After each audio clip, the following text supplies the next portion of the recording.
VK news, राष्ट्र के नाम। जो लोग सेना में नहीं गए हैं, सेना की सर्विस ज्वाइन नहीं किए हैं, उनको देश के लिए मरने का मौका नहीं मिल सकता, हम सब जानते हैं।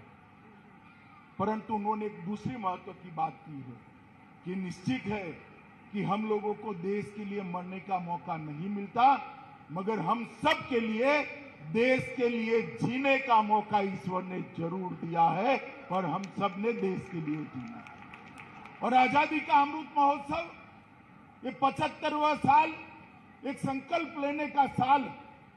75वें साल में इस देश के 130 करोड़ लोग हर क्षेत्र में आजादी की जब शताब्दी मनाई जाएगी 2047 के अंदर, तब देश हर एक क्षेत्र के अंदर दुनिया में सर्वोच्च स्थान पर हो, ऐसा संकल्प लेना।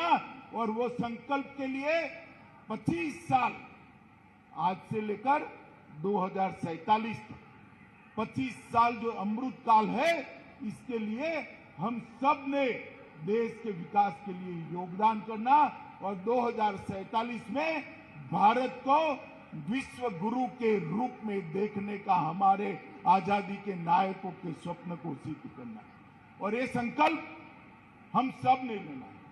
मित्रों, मैं आज सभी युवाओं को कहने आया, आप लोगों को लगेगा कि संकल्प लेने से क्या होता है।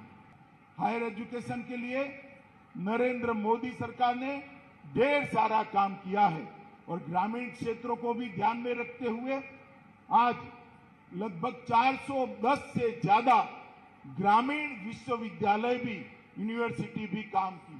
नॉर्थ ईस्ट निग्लेक्टेड था।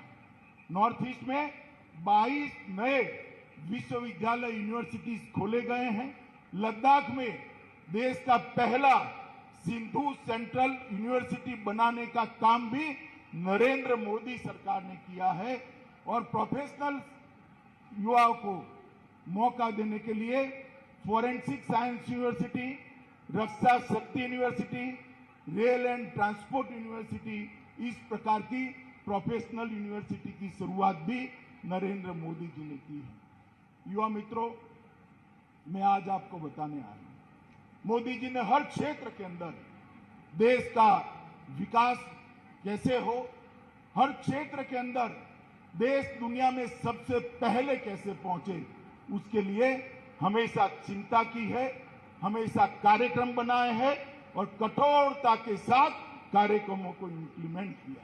जहां तक देश की सुरक्षा का सवाल है, 2014 के पहले आप सभी को मालूम है कि देश के ऊपर आए दिन पाक प्रेरित आतंकवादी हमला करते थे और देश की केंद्र सरकार का रिस्पांस नील होता था, सिर्फ स्टेटमेंट दिए जाते थे। मोदी जी के आने के बाद उरी और पुलवामा में हमला किया, 10 ही दिन के अंदर सर्जिकल स्ट्राइक और एयर स्ट्राइक कर पाकिस्तान के घर में घुसकर इनको जवाब देने का काम नरेंद्र मोदी जी ने।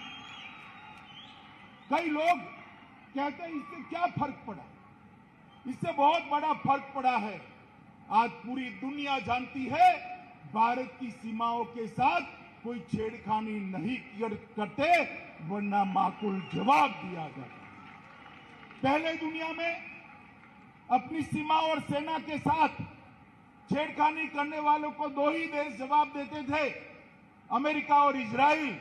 आज वो 2 देशों की सूची में मेरे और आपके महान देश भारत का नाम जोड़ने का काम नरेंद्र मोदी जी ने। कई सारे ऐसे मसले, धारा 370, 35 से सीएए, ये ढेर सारे मसलों को मोदी जी ने पलक झपकते ही समाप्त किया। 5 अगस्त 2019 का दिन भारत के इतिहास में सुवर्ण अक्षरों से लिखा जाएगा। सभी लोग कहते थे कि धारा 370 को हटाओगे तो खून की नदियां बह जाएंगी। और मित्रों, 5 अगस्त 2019 के दिन मोदी जी ने धारा 370 को हटा दिया। खून की नदियां छोड़िए, किसी की कंकड़ डालने की भी हिम्मत नहीं हुई। मित्रों, कंकड़ डालने की भी हिम्मत।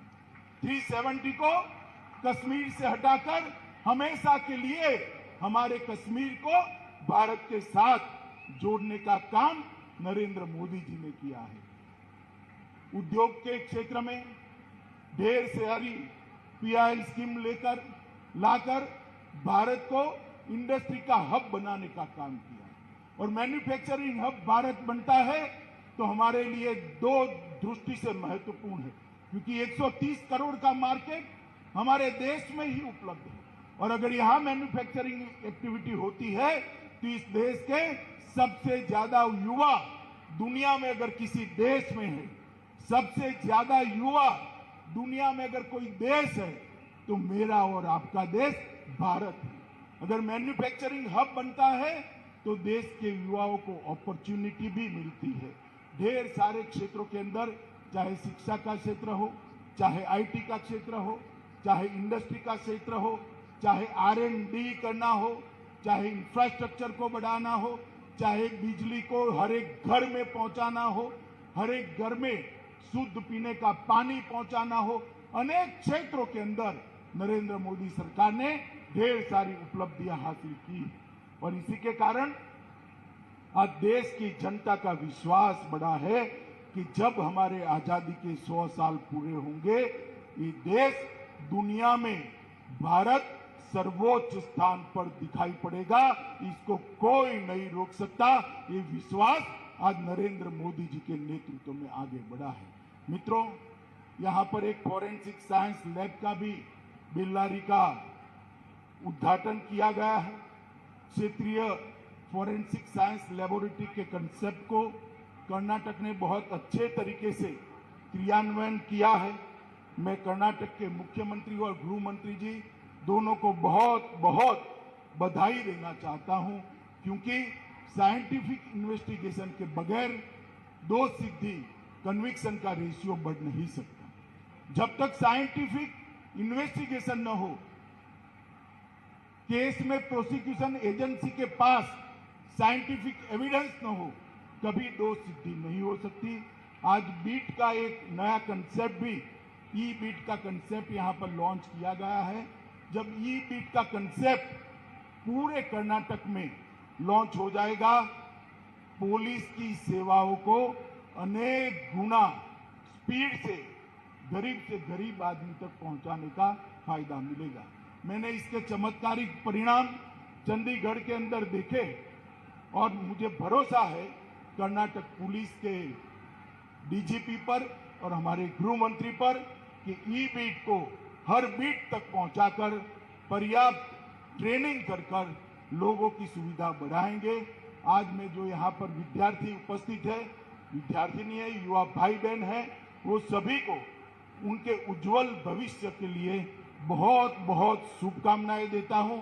और नृपतुंगा यूनिवर्सिटी बहुत सारी ऊंचाइयां हासिल करे, ऐसी शुभकामनाएं देकर मेरी बात को समाप्त करता हूं। वंदे मातरम।